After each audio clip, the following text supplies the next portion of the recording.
Good morning. आप सभी का स्वागत है हमारे नई वीडियो में। देखिए दोस्तों, आज हम इस वीडियो में BPAG 174 सतत विकास, ये जो आपकी बुक है, इसका जो हमारा पहला चैप्टर है, पहला चैप्टर हमारा क्या है? सतत विकास का अर्थ, स्वरूप और क्षेत्र। ठीक है, ये जो हमारा पहला चैप्टर रहेगा, पहला चैप्टर में आप देख रहे हैं BPAG 174 में चैप्टर फर्स्ट या यूनिट फर्स्ट हमारा रहेगा सतत विकास का अर्थ, स्वरूप और क्षेत्र बताइए। और इसकी आज ये पहली क्लास होने जा रही है और इसमें हम क्या क्या देखेंगे जो आपके लिए रहेगा 1.2। ठीक है, 1.2 सतत विकास का अर्थ, 1.3 जो आपका रहेगा सतत विकास का स्वरूप, 1.4 रहेगा सतत विकास का क्षेत्र और 1.5 रहेगा हमारा सतत विकास के महत्वपूर्ण विशेषताएं। ये चारों के चारों पॉइंट आपके एग्जाम के पॉइंट ऑफ व्यू से बहुत ज़्यादा इम्पोर्टेंट है, क्योंकि आप सबको पता होगा कि कोई भी बुक हो, हर बुक में क्या रहता है, उसका जो फर्स्ट चैप्टर रहता है, फर्स्ट यूनिट रहती है, वो बहुत ज़्यादा इम्पोर्टेंट होती है। उसमें से एग्ज़ाम में क्वेश्चन ज़रूर पुटअप किए जाते हैं, क्वेश्चन ज़रूर पूछा जाता है। इसीलिए इस क्लास को आप सभी लोग ध्यान से सुनिएगा, क्योंकि इससे आपको एग्ज़ाम में क्वेश्चन ज़रूर आएगा, जिससे आप पढ़ के जाएंगे, जिससे आपके कोई भी क्वेश्चन छूटे ना। फर्स्ट क्लास है, चलिए हम इसको देखते हैं। ठीक है, तो सबसे पहले यहाँ पर आ जाइएगा। ठीक है, यहाँ पर जब आएंगे तो यहाँ पर आप देखिएगा। ठीक है, सबसे पहले हम क्या 1.2 देखिए, सतत विकास का अर्थ।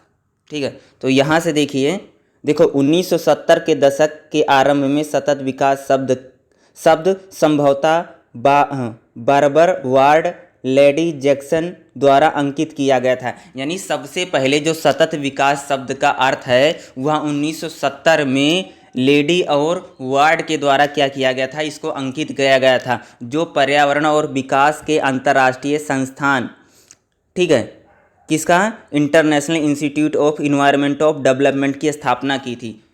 क्या, सतत विकास, जो पर्यावरण और विकास के अंतर्राष्ट्रीय संस्थान, यानी 1970 के दशक में सतत विकास यानी सस्टेनेबल डेवलपमेंट जो शब्द था, उसकी शुरुआत किसने, वार्ड और लेडी ने द्वारा अंकित किया गया था, जो पर्यावरण और विकास के अंतर्राष्ट्रीय जो संस्थान है, international institute of environment and development की स्थापना की थी।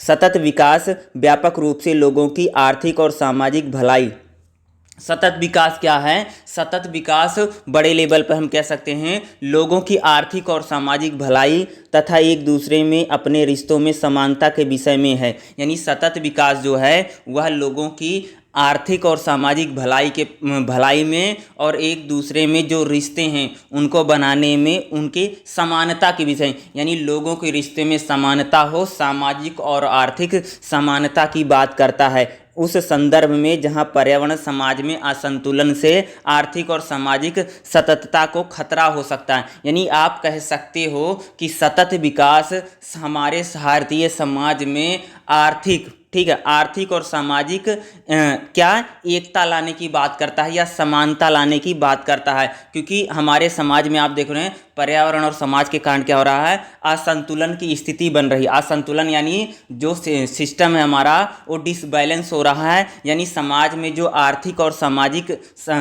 समानता होनी चाहिए वह समानता नहीं है, या कह सकते हैं वह समानता नहीं है। और सतत विकास हमारे समाज में आर्थिक और सामाजिक समानता लाने की बात करता है या उस विषय में है। आगे यहाँ पर देखिएगा, सतत विकास की अवधारणा की विरासत का शीर्षक हमारा सुनहरा भविष्य के लिए पर्यावरण और विकास पर विश्व आयोग की रिपोर्ट। यानी सतत विकास की अवधारणा क्या नहीं है, उसकी अप्रोच क्या है, उसकी शीर्षक हमारा सामूहिक भविष्य के लिए पर्यावरण और विकास विश्व आयोग की जो रिपोर्ट है, report of world committee of environmental development our common future को जिम्मेदार ठहराया जा सकता है। यानी ये रिपोर्ट बनाई गई थी किसके द्वारा, पर्यावरण और विकास के द्वारा विश्व आयोग की इस पे रिपोर्ट बनी है, को जिम्मेदार ठहराएगा, जो इसे विकास के रूप में परिभाषित करता है। यानी सतत विकास को हम किसके, डेवलपमेंट के रूप में यानी विकास के रूप में परिभाषित करते हुए कहा है कि भविष्य की पीढ़ियों की योग्यता से समझौता किए बिना वर्तमान की ज़रूरतों को पूरा करना आवश्यक है। यानी भविष्य की पीढ़ियों से समझौता, यानी आने वाले जो हमारे रिसोर्स हैं, जो हमारे संसाधन हैं, वह हमारी आने वाली पीढ़ियां जो हैं उनके लिए बचे रहें।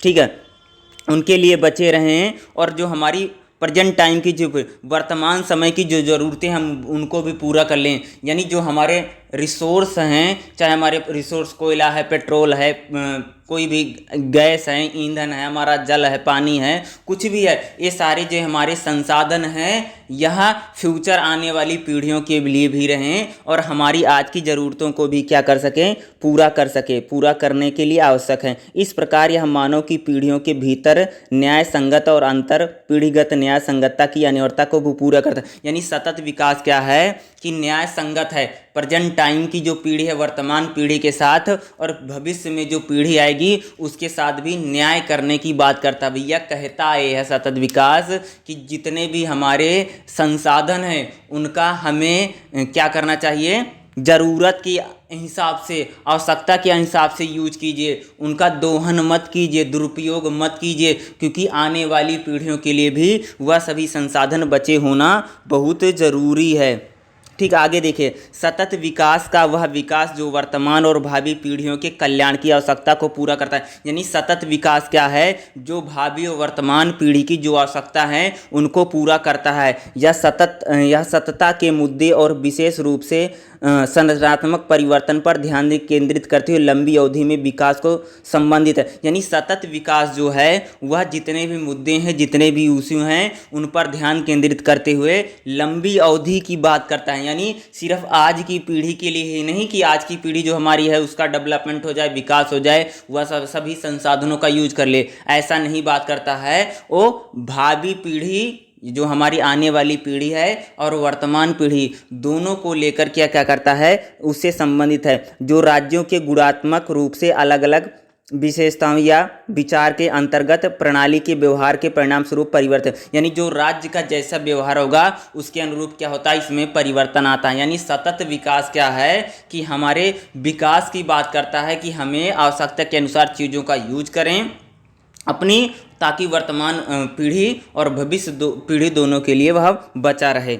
आगे देखिए यहाँ पर क्या, पर्यावरणीय हानि के वैश्विक स्तर पर स्थानीय प्रभाव को देखते हुए, यानी पर्यावरण के अगर आप देखोगे तो वैश्विक और स्थानीय स्तर पर उसका जो प्रभाव को देखते हुए या कोई आश्चर्य की बात नहीं है कि सतत विकास योजना और संसाधन प्रबंधन एक पसंदीदा शब्द बन, यानी प्रेजेंट टाइम में अगर आप देखो तो पर्यावरण का बहुत ज़्यादा हानि हो रही है, पर्यावरण का भैया बहुत ज़्यादा प्रदूषण क्या हो रहा, दुरुपयोग हो रहा, पर्यावरण का प्रदूषण हो रहा, पर्यावरण का दोहन हो रहा। और ऐसे समय में सतत विकास योजना और संसाधन प्रबंधन जो है यह पसंदीदा शब्द बन गए। यानी सतत विकास यानी हम लोग लगातार डेवलपमेंट करते रहें, ये सारी चीज़ें हैं वह पसंदीदा शब्द बन गए। हालांकि इस अवधारणा की व्याख्या अभी अस्पष्ट है, यानी इस अवधारणा जो है इसकी जो वो अभी क्लियर नहीं है।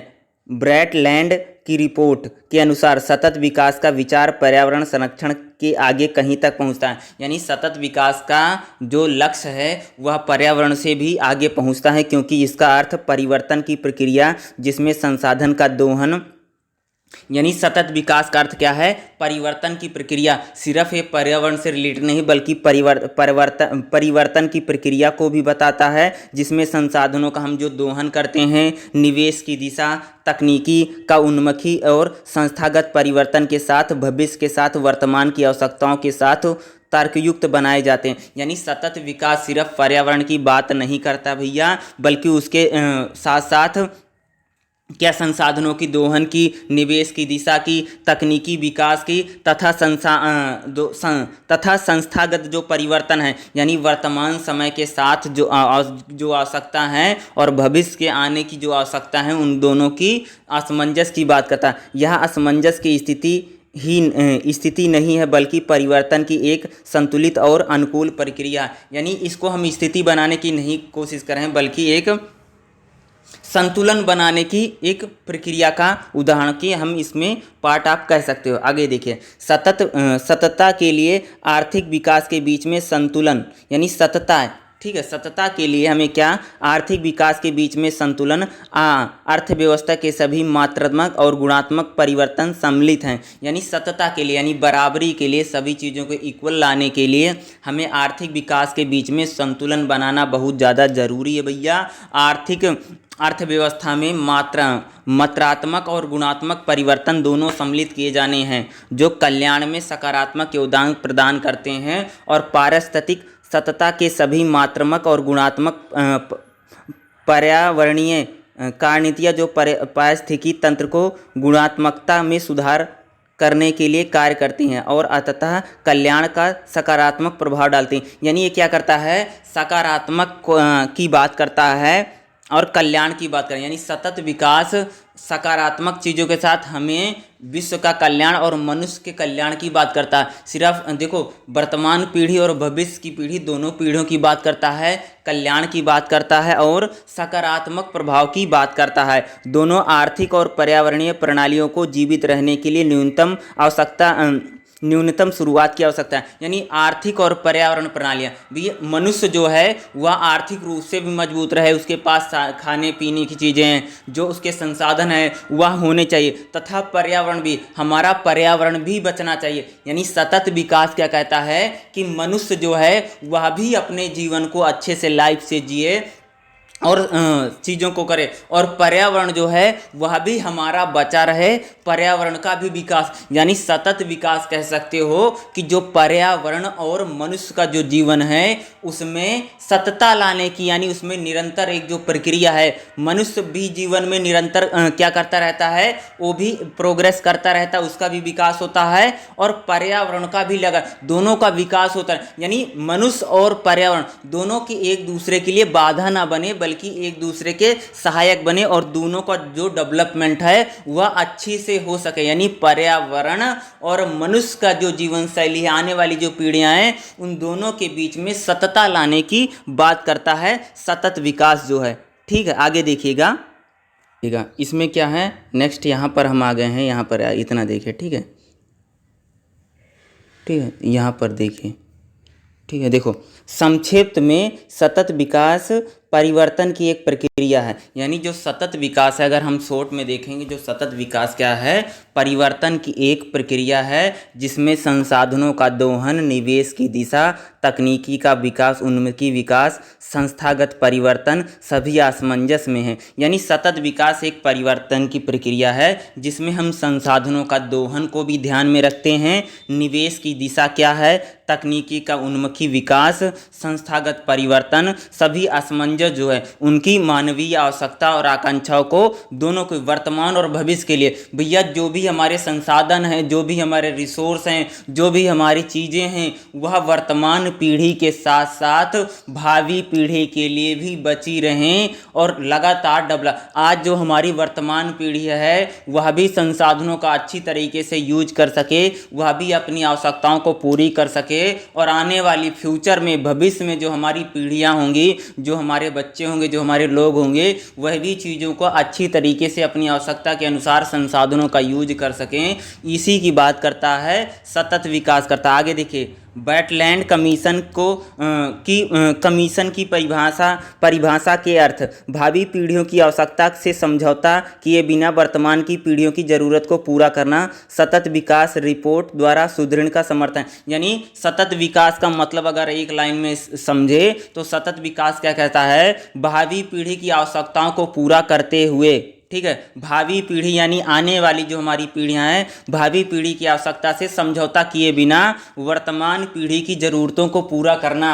कहने का मतलब कह रहे हैं भैया कि जो हमारा आने वाला बच्चा है, या हमारे आने वाले लोग हैं, या हमारे आने वाले जो हमारे कह सकते हैं हमारी संतानें होंगी, या इन फ्यूचर में जो लोग होंगे, उनकी आवश्यकता को ध्यान में रखते हुए, उनकी आवश्यकताओं को ध्यान में रखते हुए वर्तमान समय में, यानी हम लोगों की जो आवश्यकता है उनको भी पूरा करना, इसी को हम कह सकते हैं कि सतत विकास इसकी बात करता है, कि आज जो हमारी आने वाली पीढ़ियां, उनके लिए भी संसाधन बचे रहें और वर्तमान पीढ़ी भी संसाधनों का उपयोग करके अपने डेवलपमेंट को कर सके। ठीक है, आगे यहाँ पर देखिएगा। ठीक है, इस वाले पैराग्राफ में देखिएगा। ठीक है, इस वाले पैराग्राफ में देखो।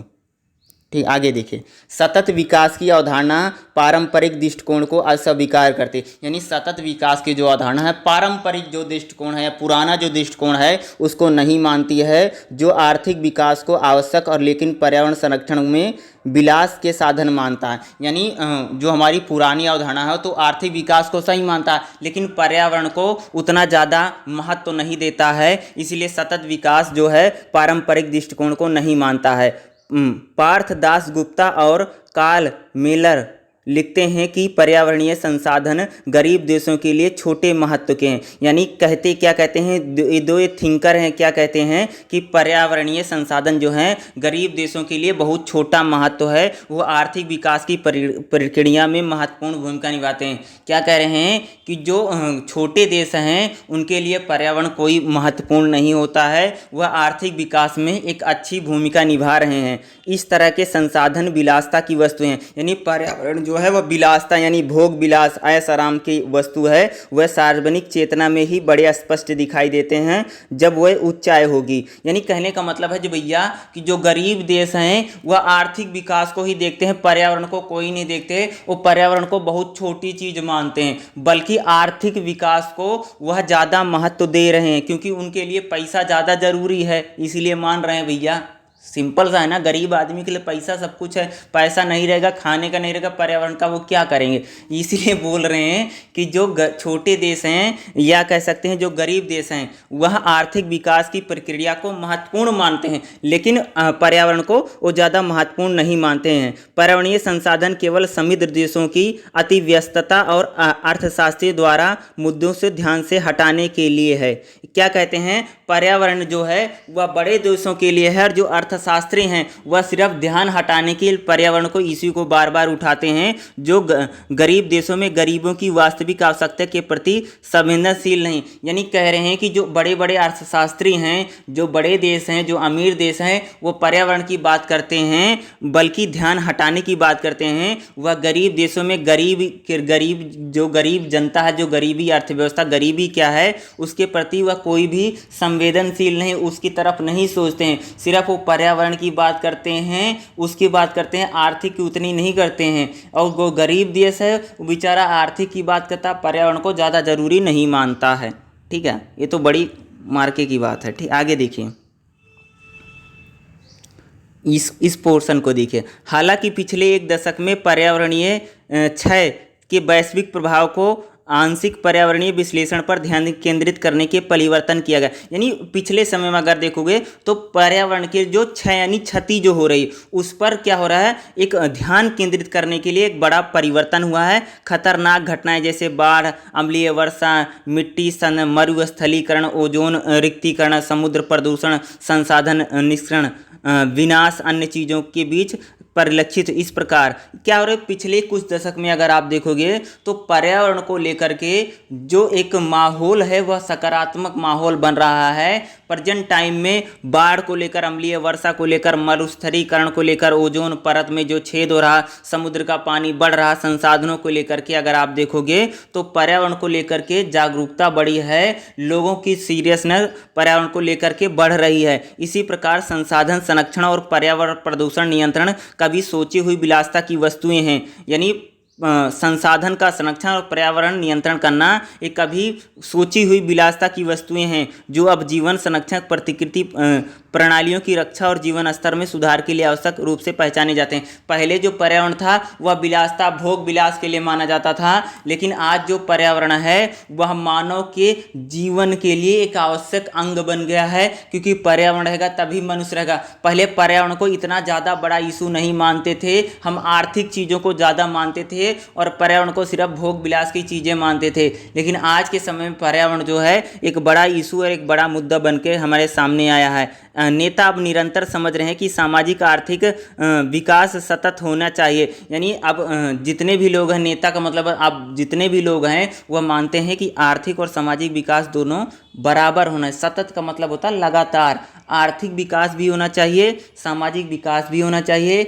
हमारी आर्थिक स्थिति भी बेहतर होनी चाहिए, पर्यावरण भी हमारा ठीक होना चाहिए, जो ना केवल वर्तमान की ज़रूरतों को बल्कि भविष्य की पीढ़ियों की ज़रूरतों को पूरा करने में सक्षम हो। सिर्फ आज की पीढ़ियों की हमें ध्यान ना दें, बल्कि आने वाली जो पीढ़ियां उनको भी ध्यान में रख करके हमें चीज़ों को देखना चाहिए या चीज़ों को बनाना चाहिए। इसी को बात करता है सतत विकास। ठीक है, इन चीज़ों को आगे देखिएगा,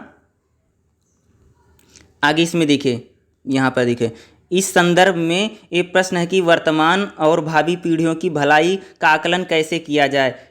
हमें अपनी आने वाली पीढ़ियों के लिए क्या छोड़ना चाहिए, वह स्वयं हमसे बुरी स्थिति में ना आ पाएँ। यह मुद्दा अधिक जटिल हो जाता है क्योंकि हमारे बच्चे न केवल हमारे कृषि रहित खेत, नष्ट हुए पहाड़, प्रदूषित पानी, हवा, घास, मैदान, अतिरिक्त भोजन को पूर्वजों से प्राप्त, बल्कि हमारे श्रम के रूप में शिक्षा, कौशल, ज्ञान और भौतिकी पूंजी में फल भी प्राप्त करते हैं। उदाहरण के लिए वे प्राकृतिक संसाधनों में मिट्टी की उर्वरकता में सुधार और पुनर्वितरण में निवेश के लाभ को प्राप्त करने के अधिकारी हैं। यानी क्या कह रहे हैं कि हमें ये जांचने के लिए, परखने के लिए हमारे बहुत बड़ा इशू है कि हम अपनी वर्तमान पीढ़ी जो है वो अपनी भावी पीढ़ियों को क्या दे करके जाएगी, या बहुत ज़्यादा ज़रूरी है। और सतत विकास इसकी बात करता है कि वर्तमान पीढ़ी की आवश्यकता को पूरा करते हुए हमें भविष्य की पीढ़ी के लिए भी पर्यावरण और चीज़ों को, हमें रिसोर्स जो हैं, जो संसाधन, उन्हें संभाल कर रखना चाहिए, ताकि आने वाली पीढ़ी भी जो है वह अपना क्या कर सके, संसाधनों का यूज कर सके और अपनी आवश्यकताओं को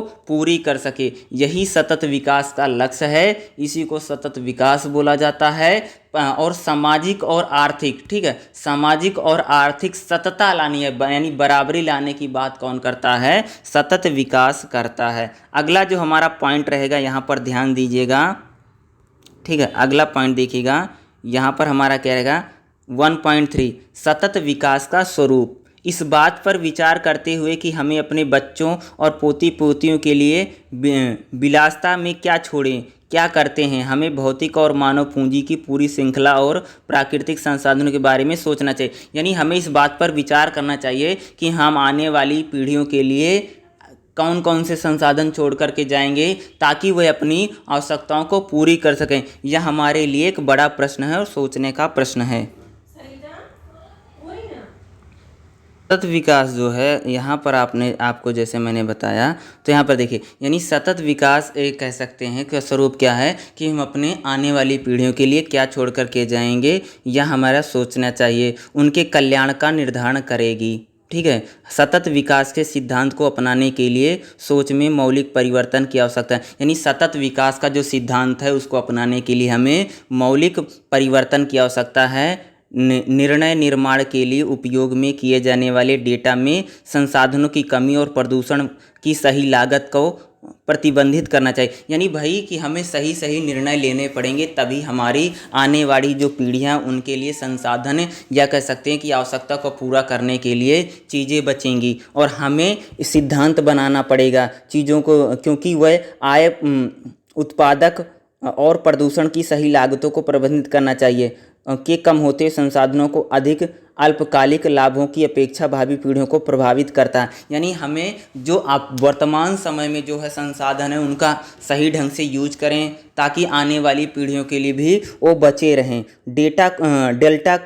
डेटा को वर्तमान आवश्यकताओं के साथ भविष्य की ज़रूरतों को ध्यान में रखना चाहिए। यानी हमें चीज़ों को यूज करते समय क्या करना चाहिए, वर्तमान के साथ साथ हमें भावी पीढ़ियों का और ज़रूरतों को भी, भविष्य की ज़रूरतों को भी ध्यान में रखना पड़ेगा, ना ही कि उन्हें कम करना चाहिए जो अल्पकालिक प्रभावों के पक्ष में निर्णय लेते हैं। यानी हमें हर चीज़ को ध्यान में रख करके उसका यूज करना चाहिए। हमें अल्पकालिक प्रभाव के, यानी छोटा लक्ष्य लेकर के हमें नहीं चलना पड़ेगा कि आज हम चीज़ों का यूज कर लें, आगने वाले समय में हम देखेंगे क्या होगा क्या नहीं होगा, ऐसा नहीं करना है। बल्कि हमें सिद्धांतिक रूप से और संभल के और सही निर्णयों के साथ हमें चीज़ों का यूज करना पड़ेगा ताकि हमारी भविष्य में आने वाली जो पीढ़ियाँ हैं उनके लिए भी चीज़ें रहें और वो भी चीज़ों का बेहतर ढंग से क्या कर सकें, यूज कर सकें। ठीक है, आगे देखिए यहाँ पर क्या है।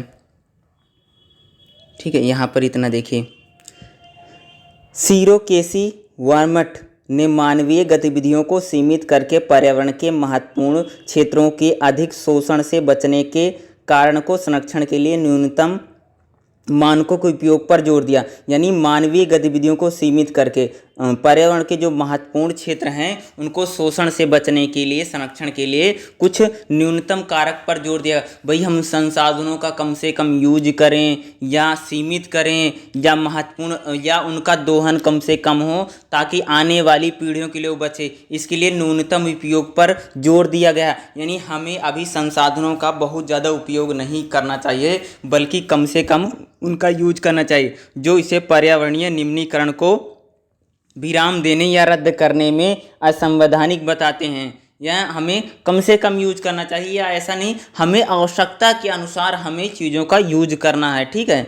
इस प्रकार सतत विकास के विचार के लिए आर्थिक और पर्यावरणीय दोनों प्रणालियों के लिए स्थानीय सीमा स्तरों पर सावधानी पूर्वक विचार करने की आवश्यकता है। यानी हमें आर्थिक और पर्यावरणीय दोनों चीज़ों पर हमें विचार करने की और देखने की प्रक्रिया। हमें सिर्फ आर्थिक चीज़ों को नहीं देखना है या पर्यावरणीय चीज़ों को नहीं देखना है, बल्कि हमें आर्थिक और पर्यावरणीय दोनों चीज़ों को ध्यान में रख करके हमें क्या करना, विचार करने की आवश्यकता। उदाहरण के लिए ब्राज़ील जैसे क्षेत्रीय अर्थव्यवस्था में कृषि विकास के लिए वनों की कटाई आवश्यक हो सकती है। यानी ब्राज़ील जैसा अगर देश है वहाँ पर अर्थव्यवस्था के लिए कृषि में के जो वन है उनके लिए कटाई आवश्यक हो सकती है, लेकिन यह वैश्विक परिस्थिति सतत के लिए घातक या हानिकारक सिद्ध हो सकता है। भैया ब्राज़ील में जो पेड़ हैं उनको काटने से वहाँ पर अर्थव्यवस्था में सुधार हो सकता है, वहाँ पर चीज़ें से, लेकिन ये वैश्विक चीज़ के लिए और सबके लिए अच्छा नहीं हो सकता है। जब एक देश तेज़ी से जनसंख्या वृद्धि और आकस्मिक शहरीकरण का अनुभव करता है तब सकल राष्ट्रीय उत्पाद जीडीपी वृद्धि विकास समस्या छिप जाती है। यानी जब कोई देश तेज़ी से वृद्धि करता है, चाहे वो पेड़ों की कटाई करके, चाहे वो संसाधनों का दोहन कर रहा है, उसकी जीडीपी बढ़ती है, लेकिन उससे जो समस्याएं होती है छुप जाती हैं, वह कठिनाई उत्पन्न होता है। जहाँ पर विश्व किसी देश या क्षेत्र में कच्चे संसाधन की मांग करता है जो वैश्विक ज़रूरतों को पूरा करता है। संक्षिप्त में जब तक हम सतत को परिभाषित करने के लिए तैयार होते हैं उसमें उत्तर और खाद्य नीतियों के बाहरी खतरों और दक्षिण जनसांख्यिक दबाव से आंतरिक खतरों दोनों का अध्ययन शामिल करना या भ्रम बना रहेगा। यानी हम जो संसाधनों का यूज कर रहे हैं वह सही ढंग से करें। हमें सिर्फ आर्थिक चीज़ों पर ध्यान नहीं देना पड़ेगा बल्कि पर्यावरणीय चीज़ों पर भी ध्यान देना पड़ेगा। ठीक है। और इसको परिभाषित करना क्या है, बहुत ज़्यादा ज़रूरी है। इसी प्रकार भारत में भूमि दाब, ठीक है, लैंड प्रेशर की बढ़ती समस्या से निपटने के लिए है, जैसे जनसंख्या वृद्धि दर की जांच करना और नियंत्रण। यानी भूमि दाब यानी ज़मीन पर लोगों की जो कह सकते हैं वेट है, जो दाब है, यानी पृथ्वी पर हमारा भार जो बढ़ रहा है उस समस्या से हम कैसे निपटारा कर सकते हैं। पहला पॉइंट क्या है, जनसंख्या वृद्धि दर की हमें जांच करनी चाहिए। यानी भैया कितनी जनसंख्या बढ़ी इसकी जांच कीजिए, उसको नियंत्रित कैसे किया जाए इसको ध्यान में रखा जाएगा। संतुलित पशुधन विकसित को सुनिश्चित करना, यानी जो पशु हैं, जो पशु पक्षी हैं उनको भी हमें सुनिश्चित करना होगा। भूमि हस्तांतरण पर नियंत्रण करना, यानी भूमि का जो हस्तांतरण है उस पर भी हमें नियंत्रण करना जरूर है, भूमि दाब को की जो समस्या उससे निपटने के लिए। दूसरी ओर जब हम विश्व आयोग कहता है कि सतत विकास के लिए आवश्यक है कि वायु जल और अन्य प्राकृतिक स्रोतों की गुणवत्ता पर प्रतिकूल प्रभाव से कम पड़े, यानी सतत विकास के लिए आवश्यक है, चाहे वह हमारा मान लीजिए कि वायु है, जल है या अन्य प्राकृतिक स्रोत हैं, उनका जो प्रभाव है वह कम से कम पड़े ताकि पारिस्थितिकी तंत्र का जो समग्र अखंडता को बनाए रखा जा सके। सफलता का आकलन कोई आसान कार्य नहीं है, यानी हमें चीज़ों को सही ढंग से बनाना पड़ेगा, चाहे वो हमारा वायु हो, जल हो या अन्य प्राकृतिक संसाधन हैं, उनको हमें संरक्षित रखते हुए भावी पीढ़ियों के साथ साथ हमारी वर्तमान पीढ़ियों के लिए भी उपयोग में ध्यान में रखना बहुत ज़्यादा ज़रूरी है। इन कठिनाइयों को स्वीकार करते हुए विश्व आयोग ने उल्लेखनीय है कि सतत विकास में सफलता के उपयोगों को संदर्भ में सामाजिक चुनौतियों को पूरा करने के लिए आवश्यक में ध्यान रखना है। यानी हमें क्या है, सफलता के साथ साथ जो सामाजिक चुनौतियां हैं उनको भी ध्यान में रखना आवश्यक है। सतत विकास के पहलू पर्यावरणीय प्रशासनों की मांग करता है कि सतत विकास के लक्ष्य हों। जैसे पहले सतत विकास के लक्ष्य किन की बात करता है, यहाँ पर आप देखिए सबसे पहले, ठीक है, यहाँ पर देखिए किनकी मांग करता है यहाँ पर देखिएगा, ठीक है। सबसे पहले देखिए, जैव मंडल के कार्य के लिए आवश्यक पारिस्थितिक तंत्र और संबंधित पारिस्थितिकी तंत्र की को बनाए रखना है। यानी जैव मंडल के जो पारिस्थितिक तंत्र है उसको बनाए रखना और संबंधित जो है वनस्पति और जीवों की सभी प्रजातियों के लिए उनके प्राकृतिक आवासों में अतिजीवन और संरक्षण को सुनिश्चित करके जैविक विविधता को बनाए रखना है। यानी जो वनस्पति जो जीव हैं उनकी जैविक विविधता को बनाए रखना है। जैविक प्राकृतिक संसाधनों और पारिस्थितिक तंत्र के दोहन को सर्वोत्तम सतत उपयोग के लिए सिद्धांत का पालन करना है। यानी जीवित प्राकृतिक जो संसाधन है उनमें जो पारिस्थितिक तंत्र है उनके दोहन में सर्वोत्तम सतत विकास के उपयोगों का पालन करना है। महत्वपूर्ण पर्यावरण प्रदूषण या नुकसान को रोकना है। यानी जो पर्यावरण प्रदूषण हो, जो पर्यावरण नुकसान हो उसको रोकना है। पर्याप्त पर्यावरणीय संरक्षण के मानक को स्थापित करना है। यानी पर्यावरण प्रदूषण का मानक स्थापित हो, इसके लिए भी करना है। नेक्स्ट रहेगा, प्रमुख कानूनी नीतियां परियोजना प्रौद्योगिकी सुनिश्चित करने के लिए पूर्व मूल्यांकन करना आरंभ करना। यानी हमें नीतियों के लिए, परियोजनाओं के लिए, प्रौद्योगिकी के लिए हमें मूल्यांकन करना जरूरी होगा जो सतत विकास में योगदान देती हैं। प्रदूषण के हानिकारक या संभावित रूप से हानिकारक निवारण के सभी मामलों में देरी किए बिना प्रासंगिक जानकारी सार्वजनिक करना और विशेष रूप से रेडियोधर्मी निवारण की यानी हमें पर्यावरण को बचाने के लिए तमाम तरह के क्या करना पड़ेगा, प्रयास करना पड़ेगा। देखो, रियो डी जनेरियो में जो सम्मेलन हुआ था वह मानता है कि बिलैंड रिपोर्ट में सतत विकास की स्पष्ट परिभाषा का अभाव है। यानी रियो डी जनेरियो में जो सम्मेलन हुआ था वो मानता है कि जो ब्रिलैंड की रिपोर्ट है उसमें जो सतत विकास की जो परिभाषा है वह सही नहीं, उसमें परिभाषा का अभाव है। विश्व बैंक के पर्यावरणीय विभाग में ने अब एक नई परिभाषा तैयार की है जो ये दो भागों में बटी है। आउटपुट गाइड औद्योगिक के बिना स्थानीय वातावरण की समावेशी क्षमता के भीतर अवशिष्ट उत्सर्जन होना चाहिए। यानी कहने का इनपुट गाइड क्या कहता है कि नवीकरणीय संसाधनों की पैदावार दर प्राकृतिक सुधार की क्षमता के भीतर होनी चाहिए। गैर नवीकरणीय संसाधनों की कमी दर उस दर के समान होनी चाहिए जिस स्तर पर नवीकरणीय विकसित करने गए हैं। यानी कहने का मतलब है कि हमें संसाधनों का कम से कम यूज करें ताकि हमारे भावी वाली पीढ़ियों के साथ बने रहें। और हमें हर चीज़ों का आकलन करना बहुत ज़्यादा ज़रूरी है और हमें पर्यावरण के साथ साथ आर्थिक चीज़ों को बनाए रखना पड़ेगा। और सतत विकास यानी सस्टेनेबल डेवलपमेंट को हमारा एक लक्ष्य और प्रोग्राम में हमें रखना ज़रूरी है ताकि पर्यावरण को बचाया जा सके या उसके साथ रखा जा सके। अगला है सतत विकास का क्षेत्र क्या है। सबसे पहले अगला हम देखेंगे, इसको देखिएगा।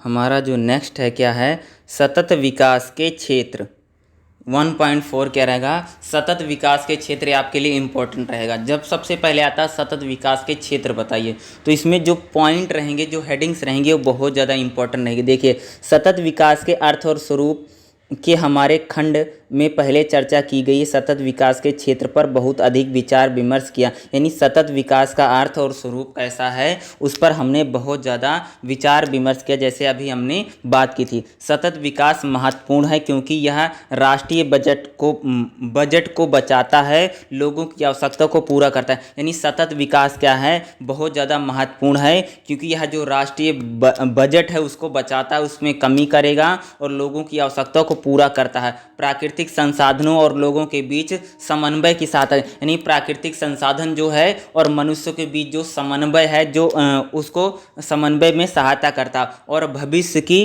पीढ़ियों के लिए प्राकृतिक संसाधनों का संरक्षण की बात करता है। यानी सतत विकास जो हमारी भावी पीढ़ियां उनके पर्यावरण संरक्षण की बात करता है। सतत विकास का लक्ष्य कल की आवश्यकता को समझौता किए बिना आज की आवश्यकता, यानी सतत विकास का लक्ष्य क्या है, आज की आवश्यकता कल की आवश्यकताओं को कह सकते हैं, हमारी जो कल की आवश्यकता है उससे समझौता किए बिना आज की आवश्यकताओं को भी क्या पूरा करना है। इसका अर्थ है कि हमें संसाधनों की वर्तमान स्तर पर उपयोग जारी नहीं रखना क्योंकि हमें यह भविष्य की पीढ़ियों के लिए भी पर्याप्त नहीं होगा। यानी सतत विकास क्या कहता है, हमें संसाधनों का ये नहीं है कि हम सभी संसाधनों का यूज कर लें, बल्कि हमें संसाधनों की आवश्यकता अनुसार यूज करना है, ताकि आने वाली जो पीढ़ियां, जो हमारी भावी पीढ़ियां हैं, उनके लिए भी पर्याप्त भी रहे या बचा रहे।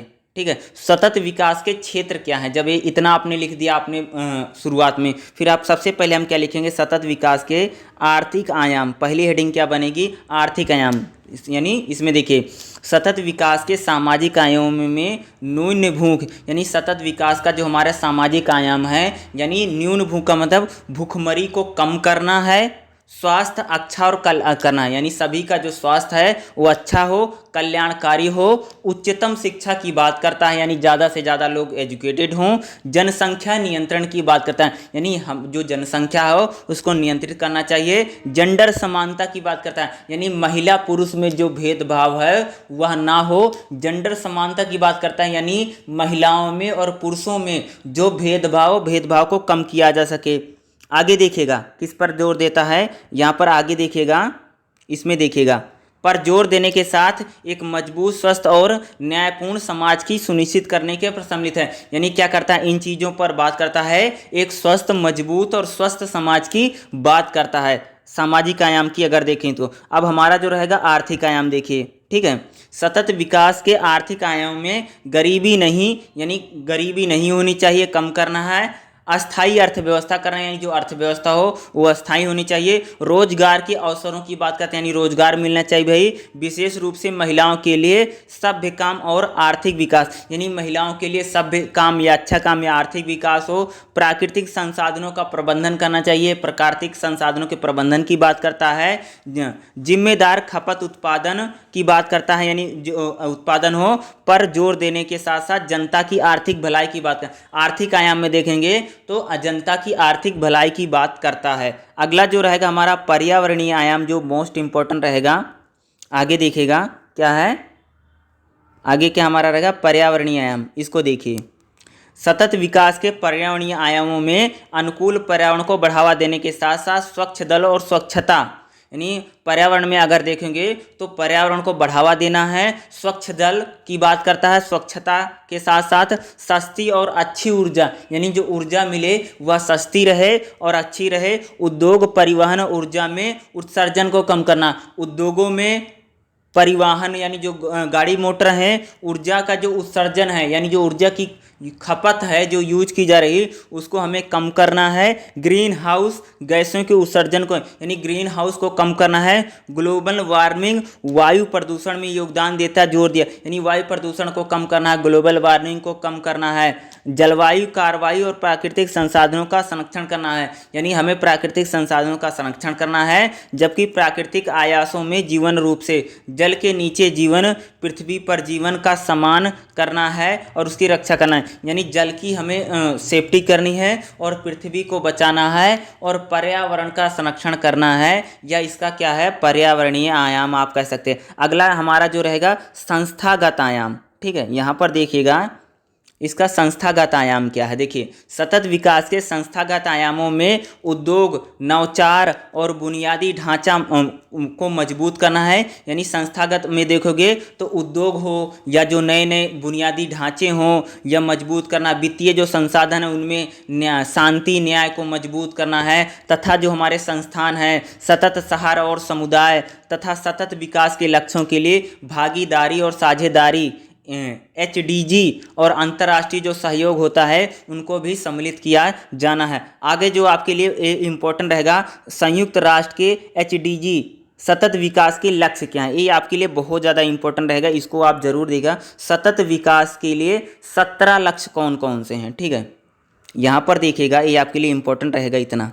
ठीक है, सतत विकास के लक्ष्य कौन कौन से, 17। पहला सतत विकास का जो लक्ष्य यानी टारगेट क्या है, सतत विकास किन चीज़ों की बात करता है, ऐसे उसने क्या अपने लक्ष्य बनाए, क्या टारगेट, पहला क्या है, कोई गरीब नहीं हो, यानी कहीं पर भी गरीबी ना हो, यह उसका पहला लक्ष्य है। दूसरा क्या, शून्य भूख, यानी भूखमरी बिल्कुल ना हो, दूसरा लक्ष्य है। तीसरा, अच्छा स्वास्थ्य और कल्याण हो, सबका स्वास्थ्य अच्छा और कल्याणकारी योजनाएं सभी को मिले।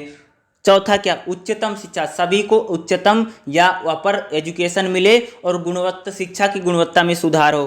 पांचवा क्या है, जेंडर समानता यानी महिला और पुरुष में बराबरी हो, इसकी बात करता है। छठा, स्वच्छ जल और स्वच्छता की बात करता है यानी साफ पानी और सफाई की बात करता है। सातवां, सस्ती और स्वच्छ ऊर्जा की बात करता है यानी भैया सबको सस्ती और स्वच्छ ऊर्जा मिले।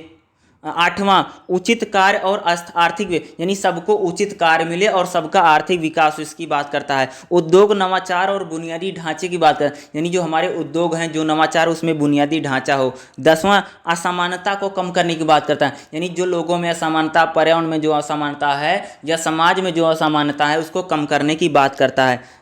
सतत शहर और समुदाय के यानी शहरों में भी सतत विकास की बात करता है। जिम्मेदार उपभोक्ता का उत्पादन यानी जिम्मेदारी के साथ उत्पादन करने की बात करता है। जलवायु कार्रवाई के यानी जलवायु सही हो, जलवायु परिवर्तन ना हो या जलवायु अच्छी रहे, इसकी बात करता है। अगला 14वां, जल के नीचे जीवन यानी जल के नीचे यानी जल के नीचे जो है उसके हमारा जीवन, इसकी बात करता है। पांचवा, भूमि पर जीवन यानी जल पर भी जीवन हो, जल के नीचे जीवन हो या भूमि पर जीवन, इसकी बात करता है। अगला 16वां, शांति, न्याय और मजबूत संस्थाओं की बात यानी विश्व में शांति हो, न्याय हो और जो संस्थाएं हो सभी बेहतर हो, मजबूत हो, इसकी बात करता है। 17वां जो है, लक्ष्य के लिए साझे यानी इन लक्ष्य को पाने के लिए सभी के साथ हमें साथ और मिलजुल करके काम करना चाहिए, इसकी भी बात क्या करता है, सतत विकास करता है।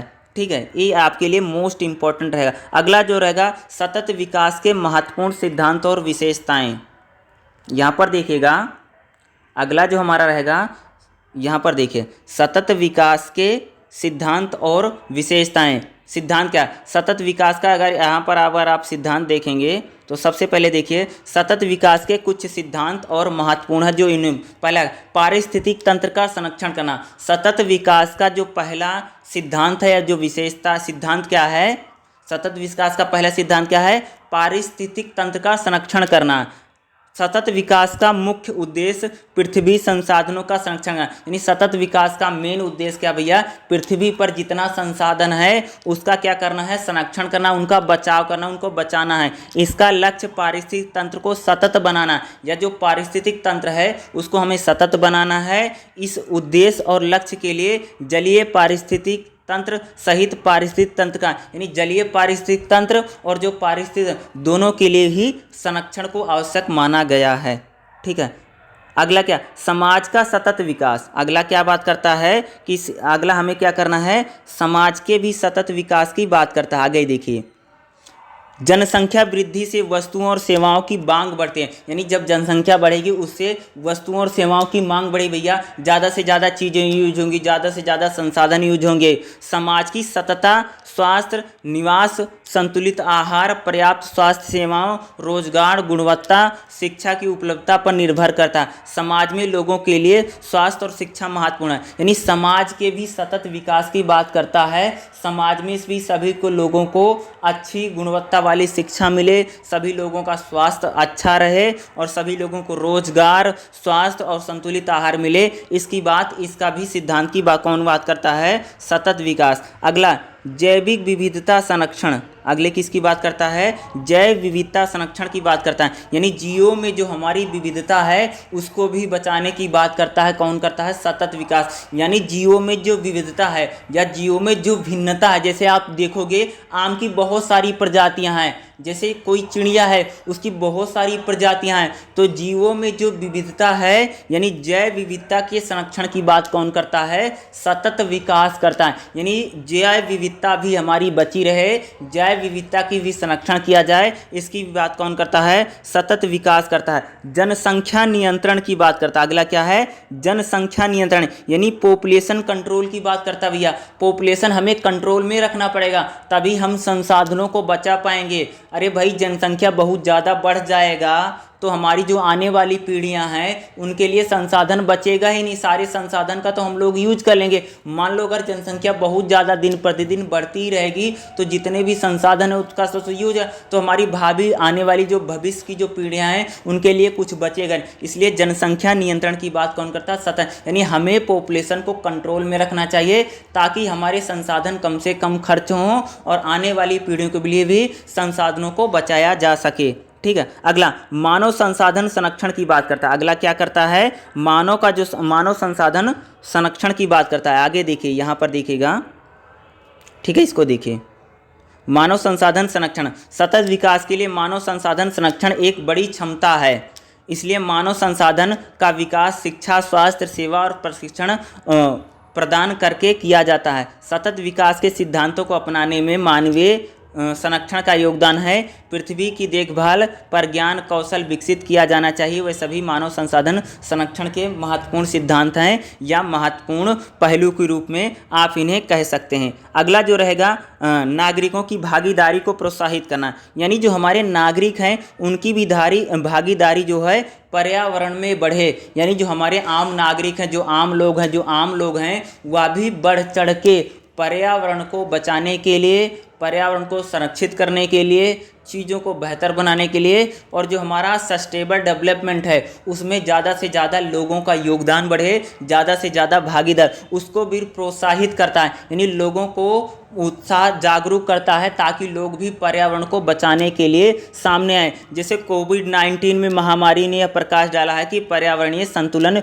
विशेष रूप से महत्वपूर्ण है, क्योंकि हम अधिक लचीले अर्थव्यवस्था और समुदाय के निर्माण में प्रयास कर रहे हैं। कोविड-19 ने कठोर और दर्दनाक आकस्मिक प्रदान किया है और सतत विकास की अवधारणा को इतनी महत्वपूर्ण क्यों है इसको बताता। अगला अंतर्राष्ट्रीय समन्वय और सहयोग को बढ़ाता है। यानी जो सतत विकास है वो क्या करता है, अंतर्राष्ट्रीय समन्वय और सहयोग को भी बढ़ाता है। देखिए, जैव विविधता की रक्षा करने के लिए अधिक कार्यकारी नीतियां जो हैं, अंतर्राष्ट्रीय कार्रवाई की आवश्यकता है। ठीक है, देखो ऐसे बहुत सारे लक्ष्य हैं, ऐसे बहुत सारी चीज़ें हैं जो अंतर्राष्ट्रीय मंचों पर ही हो सकती हैं। इसीलिए सतत विकास का है अंतर्राष्ट्रीय समन्वय और सहयोग की बात करता है, ताकि ऐसे पर्यावरण के बहुत सारे इशू हैं जो अंतर्राष्ट्रीय कम्युनिटी, यानी एक देश के ये बस की बात नहीं है। जब तक विश्व या सभी देश उस पर एकजुट नहीं होंगे तब तक उस चीज़ को नहीं किया जा सकता है। यानी सतत विकास क्या करता है कि अंतर्राष्ट्रीय जो समुदाय उसमें समन्वय और सहयोग या एकीकरण की भावना की बात करता है। अगला जो हमारा रहेगा सतत विकास की विशेषताएं, सबसे मोस्ट लास्ट वाला जो पॉइंट है। ठीक है, यहाँ पर देखिएगा सतत विकास की विशेषताएं बिल्कुल लास्ट में रहेगा। ठीक है, बिल्कुल आखिरी है, बिल्कुल लास्ट है। सतत विकास की विशेषताएं देखिए। ठीक है, सतत विकास के क्षेत्र और उद्देश्य को पूरा करने के लिए आर्थिक विकास की योजना को बनाते समय इन सुविधाओं को लागू करने का, यानी सतत विकास का लक्ष्य बनाते हुए आर्थिक विकास की योजना को प्राप्त करने के लिए इन सुविधाओं को लिए पूरा करना आवश्यक है। पहला क्या है, ग्रीन हाउस गैसों के उत्पादन को कम करना, यानी ग्रीन हाउस का जो गैस है उनका हम उत्पादन यानी उनको कम से कम बनाएं, जो प्रत्यक्ष रूप से ग्लोबल वार्मिंग और वायु प्रदूषण में योगदान देते हैं। भैया ग्रीन हाउस प्रभाव को कम करें, इससे क्या होता है, ग्लोबल वार्मिंग और वायु प्रदूषण बढ़ रहा है। दूसरा, हरित वास्तुकला के निर्माण जैसी पर्यावरण हितैषी कार्य पर जोड़ दें, यानी हरित यानी ग्रीन एक्टिविटी या ग्रीन एग्रीकल्चर जो है उसको हम ज़्यादा से ज़्यादा बढ़ावा दें, पर्यावरण को हरा भरा बनाएं, ये हमारे लिए ज़रूरी है। अगला, नवीकरणीय ऊर्जा स्रोत जैसे सूरज, हवा, पानी आदि की प्रमुखता और क्रियान्वयन, यानी नवीकरणीय जो हमारे संसाधन हैं उनका हम ज़्यादा से ज़्यादा यूज करें, गैर नवीकरणीय जो संसाधन हैं उनका कम से कम यूज करें। अगला चौथा रहेगा जीवन रूपों और जीवों की प्राकृतिक आवास और समान और सुरक्षा करते हुए प्राकृतिक संसाधनों का, यानी हमें जीवन को बचाते हुए प्राकृतिक चीज़ों को यूज करते हुए और संसाधनों का भी हमें संरक्षण करना है, प्राकृतिक संसाधनों की भी हमें रक्षा करनी चाहिए। नवीकरणीय स्रोतों के उत्पादन को पार करने से उपभोक्ता की दर को नियंत्रित, यानी हमें जो नवीकरणीय संसाधन उनका कम से कम यूज करें और जो नवीकरणीय संसाधन हैं उनको हम यूज करते हुए आने वाली पीढ़ियों के लिए भी हम उनको संरक्षित रखें, बचा कर रखें। तो सतत विकास इन्हीं चीज़ों की बात करता है। पहला जो चैप्टर रहेगा आपका, ठीक है, जो आपका फर्स्ट चैप्टर है एग्जाम के पॉइंट ऑफ व्यू से बहुत ज़्यादा इंपॉर्टेंट है। यह वीडियो आपको कैसा लगे हमें ज़रूर बताइएगा। प्लेलिस्ट में आप चेक करके देख सकते हैं, और भी आपको वीडियो मिल जाएगा ताकि जहां से आप अपने एग्जाम की प्रिपरेशन कर सकते हैं। वीडियो को लाइक ज़रूर कर देना और चैनल को सब्सक्राइब ज़रूर कर लेना। इसी तरह की बहुत सारी वीडियो को देखने के लिए आप हमारे चैनल को ज़रूर विजिट कीजिएगा। इसी तरह की क्लासेस चलती रहती हैं और भी क्लासेस रिकॉर्ड की जा चुकी हैं, आप प्लेलिस्ट में जाकर वहां पर ज़रूर देखिए और अन्य क्लासों का लाभ भी उठाइए। और आने वाले एग्जाम के लिए आप सभी को बहुत सारी शुभकामनाएं, ढेरों शुभकामनाएं। वीडियो को देखने के लिए आप सभी का धन्यवाद। Thank you so much. जय हिंद, जय भारत।